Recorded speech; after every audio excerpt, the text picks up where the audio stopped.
Well, hello there, gentlemen. My name's Tom. I'm a Brigade alumni, and today I want to talk to you guys about one of my favorite things on the planet, which is water. If you're like me and enjoy the outdoors and enjoy being by the water, we have to learn how to read the water and decipher what it's telling us. That's especially important if you are a fisherman or if you enjoy kayaking or canoeing, because if you're a fisherman, you know that certain areas of the water hold more fish than others. And maybe you're a kayaker or a canoeer and you need to know what water is safe, what water is going to be flowing real fast, what water you might need to be paddling a lot in because it's super slow. And being able to read the water really helps us to maximize our enjoyment out of these activities. Now, when I say reading the water, what do I mean there? Well, I'm going to talk specifically today about moving bodies of water, like a creek here behind me, or a river, or even a small stream would count. And these bodies of water are made up of typically three parts that we kind of break them into. And that is a riffle, a run, and a pool. Now, those are just three words we use to categorize how the water is moving through a stream. If it's an area that's really shallow and rocky and the water is wavy, that is a riffle. A pool is the opposite of that. A pool is like what's right here behind me. It's nice and still. There's usually a deep hole there, and it's a place that the water's really not moving very fast. Often characterized by things like a big tree behind me here, or a log jam, something that carved out the bottom of the stream bed to allow the water to pool up there. And a run is kind of an in-between. A run is moving faster than a pool. It's not ripply like a riffle is, but it's also not as deep and slow as a pool. A run is kind of an in-between. Now, once you have an idea of what a riffle, a run, and a pool are, you can start kind of breaking down a stream or a river and kind of anticipating what it's gonna be like in these different areas. For example, if you're a fisherman, you probably know that a lot of times fishing can be really good in a pool because there's deeper water, the water might be cooler there, but at the same time, it can also be good in a riffle in the right situation because the water's flowing faster through there, there's more oxygen in the water, and the bait gets pushed through the riffles. So, how do you pick which one? Well, for me personally, I like to target the in-betweens. I like to target kind of like what's here behind me, where the riffle runs into a pool, because then the fish can stage up in that deep pool while waiting for the bait to come down through the riffle. Another thing to keep in mind is anywhere where there's structure at this interface between a riffle and a pool, or a riffle and a run, structure being a log maybe, or a big boulder or something like that. Anytime there's something like that, that's even more reason to target that area, more likely that that fish has something to be hiding behind or hiding under, and then wait to ambush its prey. Now, if you're kayaking or canoeing on a river, these are important to know as well, because you need to be able to navigate yourself safely through faster moving riffles, or if you run into a big long run that's moving very slow, you might have to do a little more paddling to get you through that. The beauty of today's technology, we can actually look on things like Google Maps and prepare our trip, whether it's fishing or kayaking or kayak fishing. We can plan our trip and get an idea of what the stream might look like from above using the satellite images, and we can know, okay, this is going to be a long paddle because it looks like it's very flat and slow moving, so I'm going to be paddling a lot.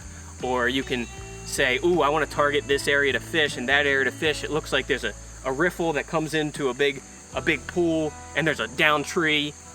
But with that in mind, you also have to account for things changing, because moving bodies of water like creeks and rivers and streams are always changing. All it takes is one big rainstorm to push out that log jam that you were gonna fish, or a big tree to fall over and change the complete trajectory of the stream. So that's also an important thing to keep in mind. Now, if we learn how to read and decipher a stream, it doesn't matter if it changes, because we have the ability to adapt our plan and to identify sources that maybe if you're kayaking and, oh, this stream is a lot more riffly now than I thought it was going to be. There's some rapids. Maybe I need to portage and go around these, or maybe I need to, just pick my course through this bouldery rapid so I don't end up hitting a rock. Things like that. So it's important to over time grow your experience learning how to read the water, and therefore you're more equipped to deal with the ever-changing situations on the water. Along those same lines, something else that is ever-changing is our lives. And I think that reading the water is a good metaphor for life. We often have to read the waters of life as well. There's often things that pop up in our lives that we're not expecting. Things change, and it can often be quite riffly for a while before things might slow down into a pool. And one of the ways that we can better be prepared and have a game plan for dealing with the ever-changing waters of life is to have somebody in our life that we can go to when we might be having a difficult time, somebody who has more experience and more wisdom than we do. Maybe they've been on these waters before. We like to call people like this mentors. A mentor is, they could be your same age, that would be a peer-to-peer mentorship, but a lot of times a mentor is somebody older than you who has more experience than you and can help you navigate those waters of life. I'm fortunate enough to have several mentors in my life, one of which is actually a Brigade staff member, and we're gonna actually go meet him now down on the water, do a little fishing. He's gonna show us what he knows about the stream, and also talk a little bit about mentorship and why mentorship is so important in his life, and it should be in yours as well. So let's jump on down to the water with a fishing pole in hand and meet one of my mentors. Hey Joel, thanks for joining me here today by the stream. Sure. This is my good friend and mentor, Joel Fiscus, and he also happens to be the Director of Field Staff with Christian Service Brigade. Joel and I have known each other for a while now, and we spend a lot of time on the water doing some fishing. And while I like to think I'm pretty good at fishing, Joel's got some wisdom and experience that I don't have. So he often teaches me a lot about reading the water, but not only reading the water on the stream here, but reading the waters of life and helping me navigate through the turbulence of life sometimes. We fished in this hole here before, but Joel, I wanted to put you on the spot real quick. If this was your first time coming down to this hole, what would you look at and what would you look for in a spot to catch some fish? Sure. Yeah, I'd be glad to share that, Tom. And I think reading the waters in a stream is a lot like reading waters as we go through life. To have somebody that's gone through life ahead of you down the stream of life is really valuable. But the same thing with fishing a new stream. I've always loved fishing this hole ever since we found it, since we hiked up here and found this hole. But the thing I like about it, there's a long riffle that's coming into the stream. So that means a lot of different bait or small fish and different things is going to be flowing into this. And then there's a channel which you can't really see coming right down through the middle of this hole, and then it tails out right by us here.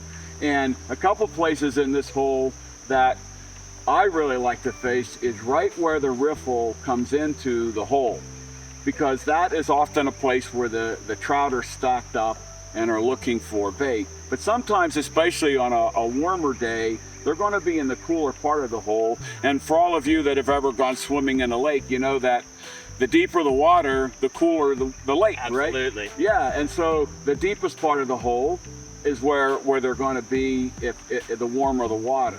We can point out a little bit more about it, but that's the basic thing, is that 80% of the trout live in about 20% of a stream. When I go to a new piece of water, even if I've never fished there before, I spend a little bit of time studying that portion of the stream before I ever wet my line.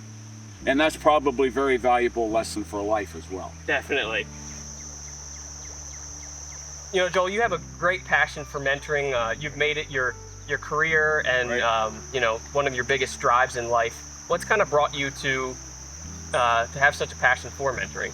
Right. I think for me, it's because I saw the difference that several mentors meant in my life. Most of those were brigade leaders, but not only, but several of them were definitely my brigade leaders that believed in me, challenged me, encouraged me, and saw that God had more of a plan for my life than I thought I did.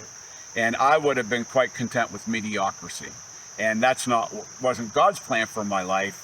And so I needed those men to speak into my life and call me up to being more and give me the confidence that God had something bigger and better for me. And so I recognize now, looking back over those decades, what a difference has made in my life. Yeah. And how that has driven me with a strong passion to set other young men up for success in life because of how it set me up in a very different way. And whenever we mentor young men, we're not just mentoring the young man, we're also mentoring his wife or future wife. We're also impacting his children. I've had, there was one lady that said to me one time, she wrote me a letter with a man I was mentoring, and she said, my husband's a better husband and a better dad because of the time you've spent with him. That just says it all. It does. Right? It does. So, but I always have an expectation, and that is that when I invest in young men, that they do the same, and just like our passage in 2 Timothy 2:2, that someone invests in us so that we in turn then can invest in others. Right.